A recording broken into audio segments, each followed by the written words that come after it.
بسم الله الرحمن الرحيم الحمد لله رب العالمين والصلاة والسلام على سيد المرسلين وعلى آله وصحبه وبارك وسلم تسليما كثيرا إلى يوم الدين أما بعد. So the main point that he's made so far is that we need to, in order to get close to Allah subhanahu wa ta'ala, the most effective way is to do the dhikr of La ilaha illallah. But that just can't be just a normal repetition of it. It has to be done with adab. And we've been through the etiquette. They were quite in detail and they're quite important.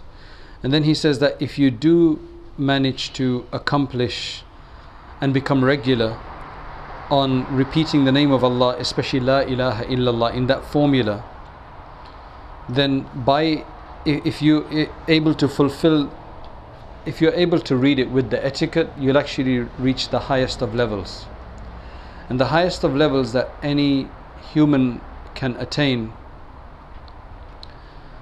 who's not a prophet. So the level that literally touches the level of a prophet is called siddiqiyya, or wilayatul kubra, or khalifatul uzma. So the highest level of wilaya. You could get to that, but there's quite a bit of work you have to do to get that. So that's where we were. So now he says that the way to attain that is where you stop focusing on the world too much. You live in the world, you use it, you earn a living if you have to, right? Unless you've got a good inheritance, for example, right? So you work, but none of it is done purely for the sake of the love of the world. So you have wealth, it's in your hands. You use it, you give it to others. You eat with it, you clothe yourself with it, you clothe others with it. You spend on your family, you live by it, etc., etc. But it's not in your heart. Then he says, حتى لا تصير ملتفتا إلى شيء منها. So you're not focused on it at all. It's not something that you have this intense desire to keep attaining. You're quite satisfied. بل تزهدها كما تزهد أكل الجيفة مثلا. In fact, you abandon it. And again, abandon doesn't mean that you go and sit in a cave. This is where a lot of people make the mistake in understanding these things. In fact, the shaitan causes a misunderstanding and then you just don't want to listen to anything more. It doesn't mean that you abandon it in a way that you don't need it anymore. Of course you need it. Otherwise, it's just that you abandon it from your heart. You may have it in your hands, but you abandon it from your heart. Such that with your heart you would dislike it, just the way you dislike carrion, dead meat. وَصِفَاتُهَا الْمَذْمُومَةِ. Now the way to purify the heart is to remove all of the bad traits from the heart. So he says the bad traits of the heart that have to be removed in order for a person to be of splendid character and to reach this high level. Some of these things is hasad, jealousy, envy of what somebody else has. The reason why that's so bad is because on the one hand it actually kills you first before it kills anybody else. Muawiyah radiallahu anhu said that I've never seen any vice which is more fair than envy, because it attacks the person who has envy first before it attacks the person he's envious of. Because initially when you envy somebody, it's all going to be in your heart. You're going to be burning. The other person may not even know, right? They may not even know. You've never maybe even met some of these people. So then the biggest problem in that is that in substance it's actually complaining about Allah subhanahu wa ta'ala. Why did he give him or her and didn't give it to me? So you're complaining about Allah subhanahu wa ta'ala's distribution. That's why it is so detrimental. Number two is hiqd, which is hatred in the heart. Of course that could come from envy. So you start hating somebody. It could come from arrogance. Why you hate somebody. Some people just hate a lot of people, just on the smallest of issues, flimsiest of excuses. Sometimes they've never even spoken to somebody, but they just don't like the way they look or something. So they just start hating them. That's why Imam Sha'rani actually discusses this, and he says that you need, if you find yourself hating somebody, then ask why you hate them. Are you justified in hating them? If you're not, then you need to actually try to overcome that. The more a person hates people, the more a hater they'll become. Then it becomes a trait that grips the heart, and then they just hate anything. That's just the way things work, right? If things become easier. So while the more you do something, it's supposed to become easier positively. Negatively, it's the same kind of thing, in negative characteristics. Right. Number 3, he says, is hubbul jah, which is the love of position and love of fame. Love of fame. Actually, there's several words in Arabic for this: hubbul jah, was-seet, wal-mahmida, wal-riyasa, wal-shahawat. Well, shahawat is different. So jah, seet, mahmida, riyasa. Very similar, but they got subtle differences. Jah is like a fame. Seet, jah is more like positional fame. Seet is you want people to think you want to be well known among people. We're dealing with a lot of this in this time because it's so much easier to do it. It's never been so easy to become famous or notorious the world over as it has become in the last 20 years. If you wanted to be famous, you'd have to spend a lot of money, do a lot of traveling, and do a lot of hard work. If this was 50 years ago, you'd have to travel around the world, spend a lot of money. Now you can literally, at the touch of a button, probably become viral in all the countries of the world. That could be a very good thing, and it could, of course, be such a bad thing. Mahmida, to want to be praised, a place of praise. Riyasa, leadership. You want to be influential, you want to be a leader, but you got no substance. So then the easiest way to become a leader is to do bad things. Show people how to do bad things, and then they'll start following you. That's much easier, to be honest. And shahawat, of course, desires. Wal kibr, which means arrogance. Riya means ostentation. Ujub means narcissism and self-conceit. What's the difference between those? Narcissism is when you just think yourself to be too good. You don't necessarily tell anybody. Just you go around and you just think, I'm better than everybody else. When I walk into the room, I'm probably the most intellectual guy in there. When I walk in somewhere, I'm probably the most handsomest person. I'm probably the most beautiful and well made up. Right? You just think that. You may be, you may not be, but you think that. Either way, it's a problem. If you then actually apply that to someone, then that becomes arrogance. If it leads you to now belittle somebody else and then reject the truth because it's going to put you down, then that becomes arrogance. And riya means ostentation, where you want to be known for that. And then you got nifaq, which is hypocrisy, where the inside is different to the outside. Ghurur is when a person is deceived. And وَبُغْضُ أَحَدٍ مِّنَ الْخَلْقِ لِغَيْرِ غَرَضٍ شَرْعِيٍّ, to basically just hate somebody,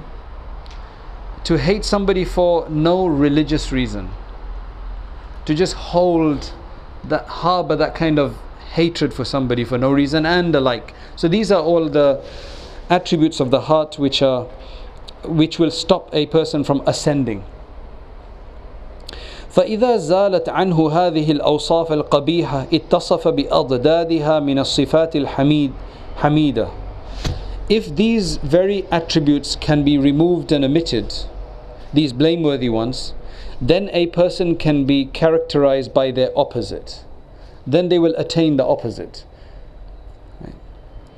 Which are the praiseworthy attributes.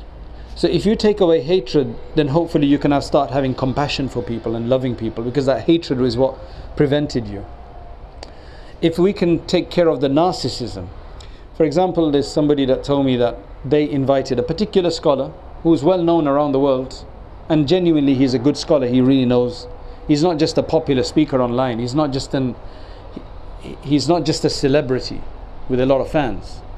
He actually is, he's got a number of books to his name, and you can tell that he really knows his stuff. No doubt about it. Like in depth. So he was invited by a group of people, some scholars. So there's another scholar who went there and started complaining to the host of this well-known scholar that why did you invite him for? So he says, why? He's a good scholar, he's got a lot to offer and a lot of people are benefiting, so we wanted to bring him to this country. So the person said, there's nothing great about him, I can do similar things to him. That's what I would consider to be narcissism and arrogance. Now, if you don't like that scholar and you've got a valid reason to object, then you wouldn't say it's because I can do the same thing. That's the last thing. Then you would tell them, okay, the reason why you shouldn't be inviting a scholar because he's got this deviancy or this problem, and then you let them make the decision whether that's true or not. But if I go there and I say that, why do you invite him? Why don't you just invite me? I'm local. I know the same things that he does. But he doesn't. But I mean, he reckons he does. That I can give the same kind of contribution. That's a bit sad, isn't it, to say that? There's enough place in the world. There's enough fame to go around if you want it. Let that scholar have his fame. God will give you your fame if you really want it. He's promised it, in fact. The Prophet ﷺ said, "Man samma'a samma'a Allahu bih." Whoever wants to be heard, Allah will cause you to be heard. That's the hadith that keeps me in check, to be honest. It really frightens me. Because you meet somebody and say, oh, I listened to your lecture, I really enjoy your lecture. Alhamdulillah, you know. It doesn't mean anything. It doesn't mean that you're accepted now according to Allah. Because the hadith, another hadith says that Allah can actually strengthen this deen even with a transgressor. He doesn't get anything out of it, but people benefit. So there's a guy with bad intentions, he builds a masjid, lots of people benefit from the masjid, but he doesn't because his intention is bad. So he's a transgressor. So the fact that you're benefiting somebody is no proof. It may be a sign, but it's not a proof. So if you don't like somebody, don't say it's because I can do the same thing. That's really sad. And just remember, there's enough fame to go around. If you want fame, there's enough fame to go around. If you really want it anyway. Then he says, so if a person is able to remove these blameworthy attributes, characteristics, then he can be attributed with the opposite of them, which are the praiseworthy traits like shafaqah, compassion, ra'fa, which is gentleness and kindness, a merciful nature towards others. Ala al-khalq. Hatta yuhibba li ghayrihi ma yuhibbu li nafsihi. Because this person has now realized that there's enough mercy of Allah to go around. So now he will love for his brother or sister what he loves for himself. He's really understood Allah. Let me give you an example. He's an adult now, but when he was a child, he said that when I was a child, there came a time when something wrong happened in his life. He didn't get something he wanted. So na'udhu billah, this is what he said. He said, oh Allah, you are stupid. Why? Because you didn't give me this or that, right?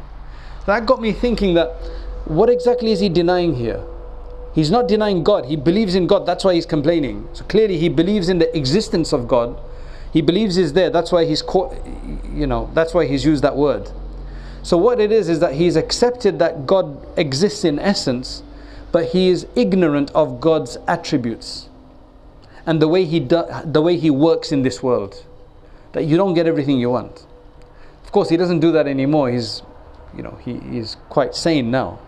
But he just remembers, he just recalls. So that just got me thinking that from an aqeedah perspective, you believe in Allah, but you are ignorant of His attributes.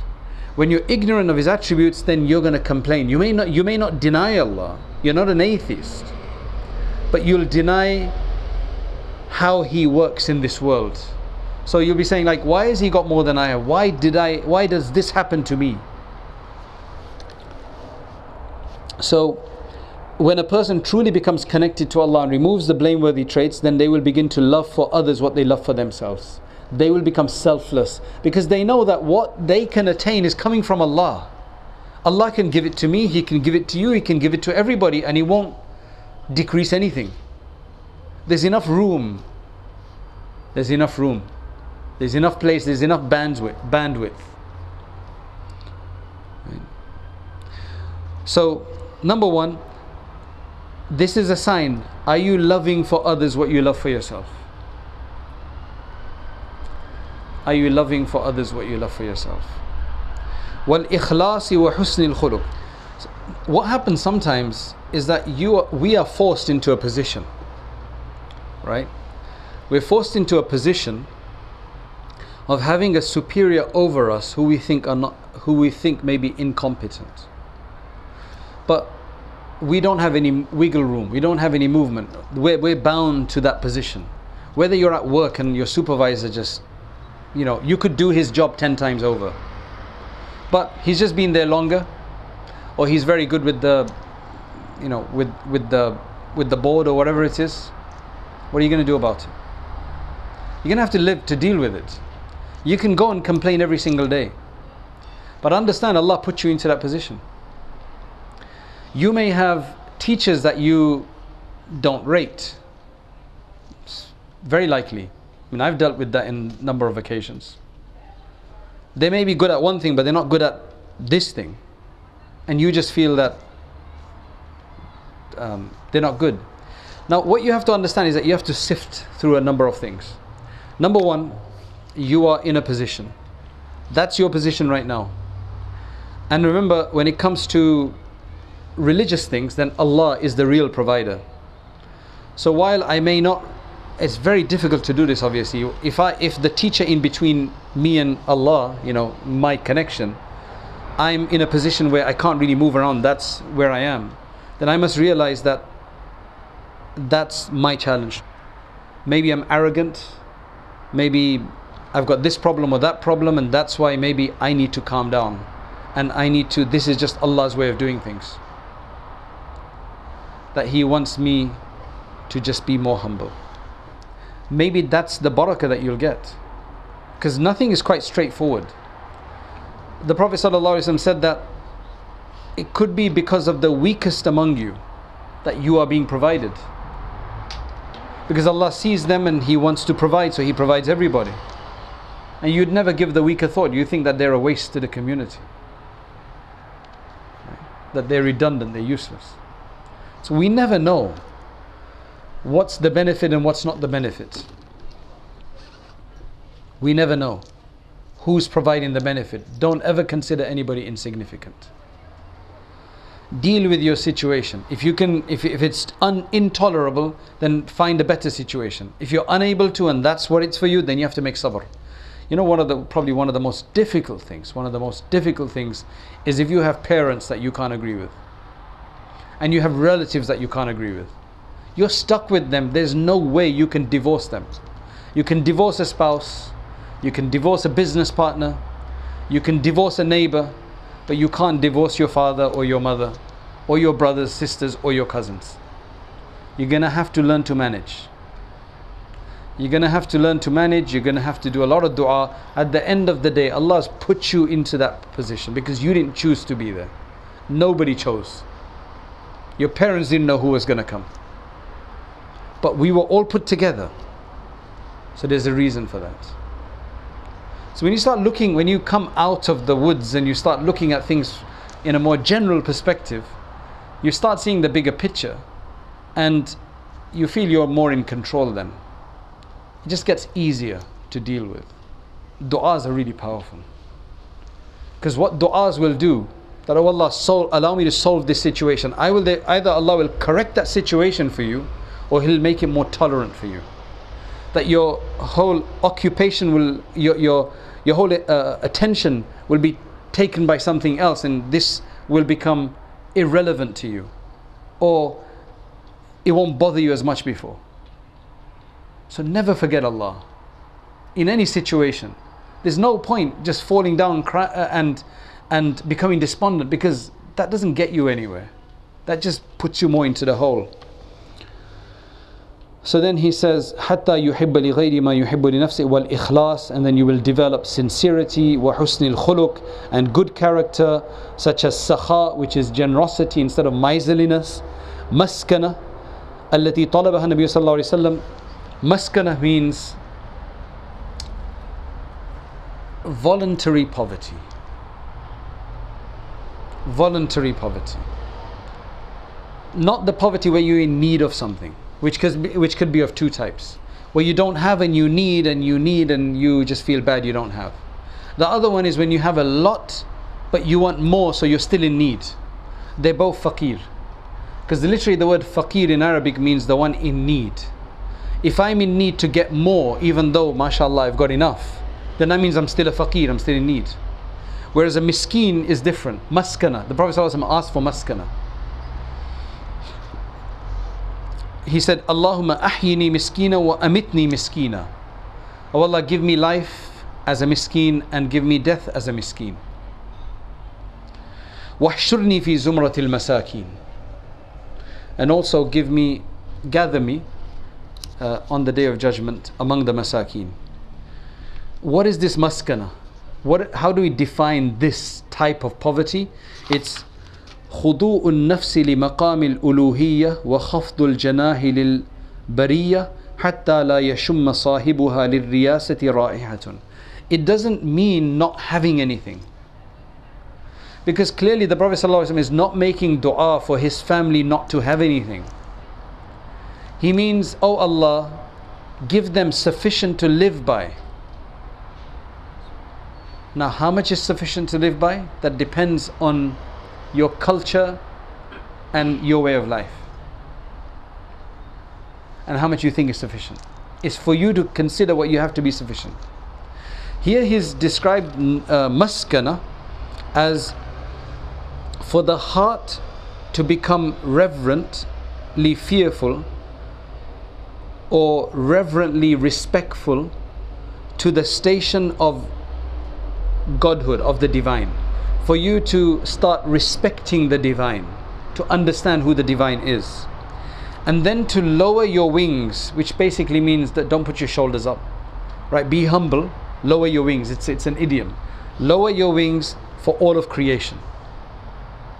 So number one, respectful of God and his divine status and us as servants, slaves. And in terms of the rest of people, we're always humble with them. Always humble with them. Ya Allah, Allah make this easy for us.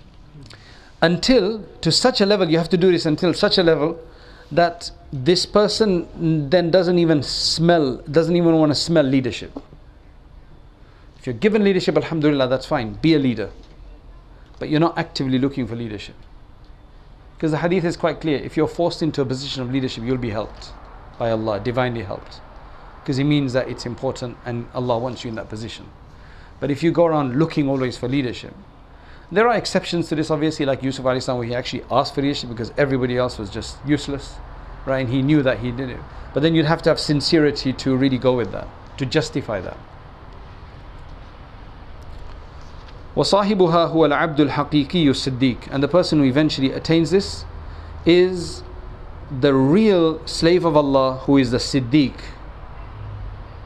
who is truly confirmed himself to Allah subhanahu wa ta'ala.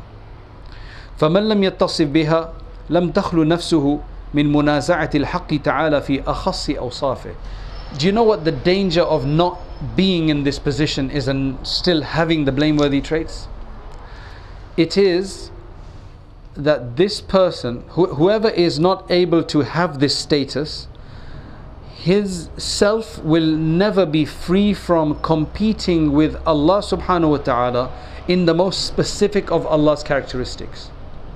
Means anybody who's not controlled or subdued their desire for fame and gain and all the rest of it, then they will constantly be in the state of competing with Allah in one of his very special attributes. Do you know what that one is? That's obviously Allah's might and greatness. You also want to be mighty and great, whereas Allah is the only one who deserves it. Because he says, لأن الرياسة إنما تكون للفاعل المختار الغني على الإطلاق. Because true leadership is only for the one who acts with his own volition and is totally independent absolutely from anybody else. And there's only one being like that, which is Allah. So how can we want fame when that's Allah's prerogative. وهي لا تفارق الإنسان إلا بعد المجاهدة الكبرى. The thing is that it's basically this is touching a raw nerve, as they call it, because this particular aspect in a human being, right, is the thing which you're going to have to work the hardest to eradicate. You may eradicate a number of other blameworthy traits from the heart, but the love to have a position, right, that is one of the most difficult things to leave. One of the most difficult things to leave. فعرقها لا ينقطع عن أحد إلا من خصه الله بالعبودية المحضة. That vein, right, this nerve, this vein, however you want to call it, this vein is not cut away from anybody or not removed from anybody except the one whom Allah subhanahu wa ta'ala specifically selects for his pure servitude. Like, I really want you to be my servant because you're really asking for it. Then for that person, Allah will help him to do that. That's why they say that آخر ما يخرج من قلب الصديقين حب الرياسة. The last thing that will come, the last thing that will be purified from even the heart of the Siddiq, the one who reaches that high level, the last thing that he will eventually have to lose, right, which the last thing he will lose before he is able to get to that station is going to be this love of fame. And you know what? It's so complicated. Let's just say that you feel that it doesn't matter, let everybody else also be good. Let others also have a share. Are you saying that because now you've got your own share? So that's why you're allowing others people to have a share? Or is it more selfless than that? That it doesn't matter what I have, I want others to have, regardless of myself. Or do I only want others to have if I have? Because I have, then you can have. So now I'm quite comfortable with that. But if I didn't have, then I wouldn't be comfortable with that. It's better than having hasad, where you don't want anybody to have what you have, or what you don't have, or what you do have. It doesn't matter. It's better than that. But is that still true sincerity? So, inshallah, we will continue. That's why, you know, this hadith which says that a person can never become a true believer until they love for their brothers what they love for themselves. There's a bit of paradoxical situation sometimes. Because what if you love for yourself to be greater than others, then you would have to want others to be greater than others. And if others are greater than others and you also want to be greater than others, then that's an impossibility. Right? That's a paradox. So what's it going to be? Right? That's why, rather than make it a rational exercise, keep doing the dhikr of Allah and asking Allah subhanahu wa ta'ala to help. And if we ever see that we are manifesting some signs of arrogance, right, we may not do it all the time, but we may do it sometimes, right, or narcissism or whatever, we get the thought, then we work on it. But a lot of the time, when it's so difficult, you actually have to ask others to help you out. So you need some really good friends, or you need a good teacher or a sheikh or something. You have to have somebody that tells you. If you have nobody that tells you anything, especially if you're already in a position, then you've got nobody to tell you. And you don't even bother listening to your criticism. In fact, your close people don't even let criticism get to you. They just bury it. That would be the worst thing. That you don't even hear your criticism. At least listen to your criticism. Mostly criticism is going to be an exaggeration, so you can minus 60% of it, but 40% is going to be right. Maybe 20% is going to be right. Something has to be right, generally speaking. So we ask Allah subhanahu wa ta'ala for help and assistance. We ask Allah for the maqam of siddiqiyya. Inshallah, we'll continue to study this and will tell us inshallah how to get there. But this is, as I said, the true understanding of Islamic spirituality and Sufism, not anything else. This stuff is tough. Saying no fame. All these people who claim to be big Sufis, which is more about fame and fans and things like that, then that's completely antithesis to what he's talking about. It's supposed to be true Sufism. So now you can see where it's all going.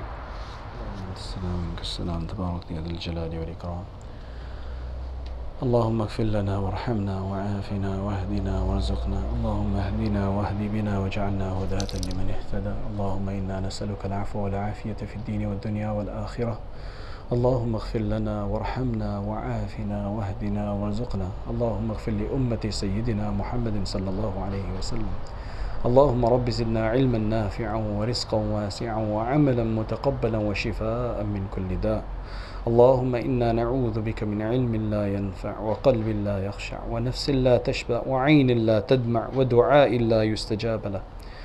Oh Allah, we ask you for your mercy and your forgiveness. Oh Allah, we ask you for your compassion, your attention, your blessing. Oh Allah, do not deprive us of these things. Oh Allah, we have many sins to our name. Forgive us our sins.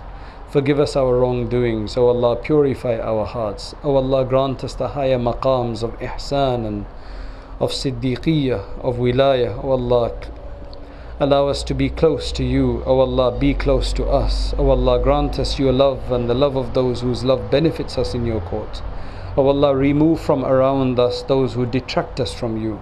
Oh Allah, bring around us those who are conducive to our love for you. Oh Allah, we ask you to enhance our company. We ask that you enhance our surroundings, our household. Oh Allah, we ask that you even make our work that we do, make it fully in halal. Keep us away from the haram. Oh Allah, suffice us with the halal, away from the haram.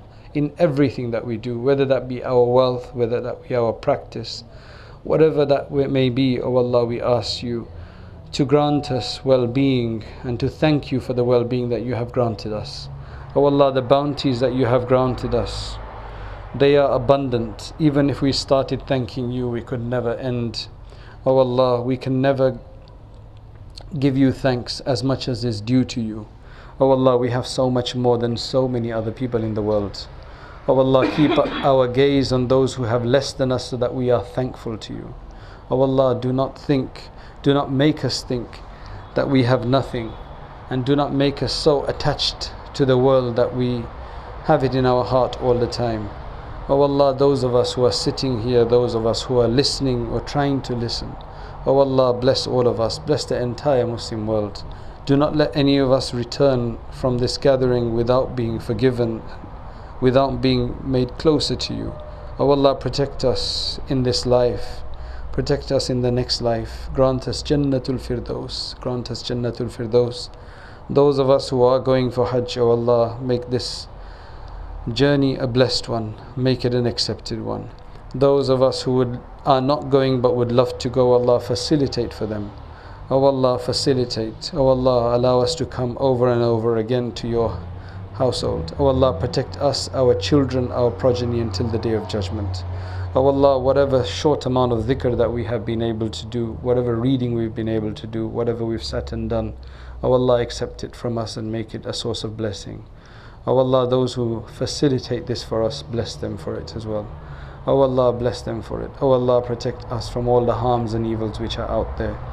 Oh Allah, grant us an understanding of what our priority should truly be for this world and the next world. Do not make us forgetful of the next world and distracted by this world of the next world. Oh Allah, grant us barakah in what you have already given us. And oh Allah, don't make it a test and trial for us. Oh Allah, do not allow us to use in haram what you have blessed us with. Oh Allah, allow it to be a true blessing from you and not a source of misery in the hereafter. Oh Allah, accept our du'as. Oh Allah, accept our du'as.